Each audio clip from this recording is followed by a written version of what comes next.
kali ini saya akan menjelaskan siklus air pendek, siklus air sedang, dan siklus panjang. Nah, yang pertama itu siklus air pendek. Siklus air pendek atau yang juga dikenal sebagai siklus hidrologi adalah proses alami di mana air bergerak di antara berbagai reservoir di bumi seperti atmosfer, lautan, dan daratan. Berikut ini merupakan rangkuman singkat tentang materi siklus air pendek. Jadi yang pertama yaitu penguapan.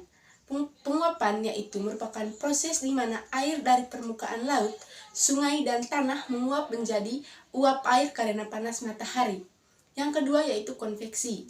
Konveksi yaitu udara yang mengandung uap air panas naik ke atmosfer membentuk awan. Kemudian yang ketiga yaitu pembentukan awan. Nah, ini merupakan uap air yang terkondensasi membentuk awan di atmosfer.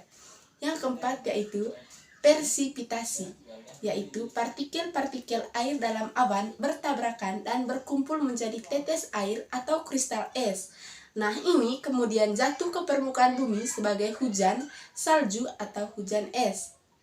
Yang kelima yaitu infiltrasi, yaitu air hujan yang jatuh ke tanah, meresap ke dalam tanah, dan menjadi air tanah. Yang keenam yaitu aliran permukaan. Nah, aliran permukaan ini yaitu air hujan yang tidak meresap ke dalam tanah, lalu mengalir di permukaan tanah menuju sungai, danau, atau lautan. Yang ketujuh yaitu transpirasi, proses di mana tumbuhan melepaskan uap air ke udara melalui daunnya. Yang kedelapan, siklus kembali. Air yang mengalir ke lautan kembali ke tahap penguapan melalui siklus air batu. Nah, siklus air pendek ini merupakan proses yang vital bagi kehidupan di bumi karena mengatur distribusi air di seluruh planet. Yang berikut adalah siklus air sedang atau siklus hidrologi menengah, melibatkan proses yang lebih kompleks dan melibatkan interaksi antara berbagai komponen lingkungan. Nah, berikut ini merupakan rangkuman materi siklus air sedang. Yang pertama yaitu penguapan, di mana proses air dari lautan, sungai, dan tanah menguap menjadi uap air karena panas matahari. Penguapan juga terjadi dari permukaan tumbuhan melalui transpirasi. Yang kedua yaitu transpirasi, yaitu proses di mana tumbuhan melepaskan uap air ke udara melalui stomata daunnya. Yang ketiga, konveksi, yaitu udara panas yang mengandung uap air naik ke atmosfer membentuk awan. Dan yang keempat yaitu pembentukan awan, yaitu uap air yang terkondensasi membentuk awan di atmosfer. Yang kelima yaitu persipitasi, yaitu partikel-partikel air dalam awan bertabrakan dan berkumpul menjadi tetesan air atau kristal es. Nah, ini kemudian jatuh ke permukaan bumi sebagai hujan, salju, atau hujan es. Yang keenam yaitu infiltrasi, yaitu air hujan yang meresap ke dalam tanah menjadi air tanah. Nah, air tanah ini kemudian bisa diresap oleh tanaman atau mengalir ke sungai atau danau. Yang ketujuh yaitu aliran permukaan. Nah, air hujan yang tidak meresap ke dalam tanah mengalir di permukaan tanah menuju sungai, danau, atau lautan. Yang kedelapan yaitu intersepsi, proses di mana air hujan tertahan oleh tumbuhan sebelum mencapai permukaan tanah. Yang kesembilan, interaksi dengan tanah. Nah, interaksi dengan tanah ini merupakan air hujan yang meresap ke dalam tanah dapat mengalami proses infiltrasi, perkolasi, dan kemudian mengisi akuifer. Nah, siklus air sedang sangat penting dalam menjaga keseimbangan ekosistem dan juga distribusi air di berbagai wilayah.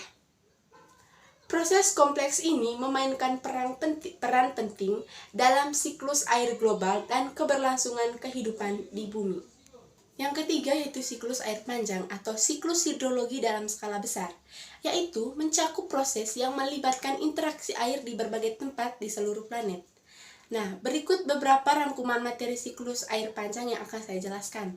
Yang pertama yaitu penguapan, yaitu proses di mana air dari lautan, sungai, dan daratan menguap menjadi uap air karena panas matahari.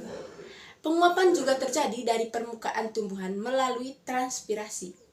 Yang kedua yaitu transpirasi. Transpirasi yaitu proses di mana tumbuhan melepaskan uap air ke udara melalui stomata daunnya. Yang ketiga yaitu konveksi, yaitu udara panas yang mengandung uap air naik ke atmosfer membentuk awan. Yang keempat yaitu pembentukan awan. uap air yang terkondensasi membentuk awan di atmosfer. Yang kelima yaitu persipitasi, yaitu partikel-partikel air dalam awan bertabrakan dan juga berkumpul menjadi tetes air atau kristal es. Ini kemudian jatuh ke permukaan bumi sebagai hujan, salju, atau hujan es.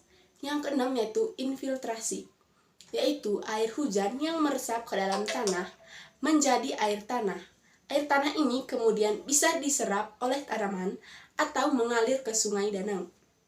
Yang ketujuh yaitu aliran permukaan. Air hujan yang tidak meresap ke dalam tanah mengalir di permukaan tanah menuju sungai, danau, atau lautan. Yang kedelapan yaitu aliran bawah tanah. Nah, aliran bawah tanah ini merupakan air yang meresap ke dalam tanah dan mengisi akuifer, kemudian mengalir di bawah permukaan tanah menuju sungai atau lautan. Yang kesembilan yaitu penguapan lautan, yaitu di mana proses penguapan air dari lautan yang menyebabkan peningkatan kadar garam di lautan. Yang kesepuluh yaitu siklus air global. Nah, siklus air global ini yaitu siklus air panjang mencakup pergerakan air di seluruh planet, termasuk transportasi uap air melintasi benua dan lautan. Yang berikut yaitu siklus air panjang merupakan proses yang kompleks dan penting dalam menjaga keseimbangan ekosistem global dan distribusi air di bumi.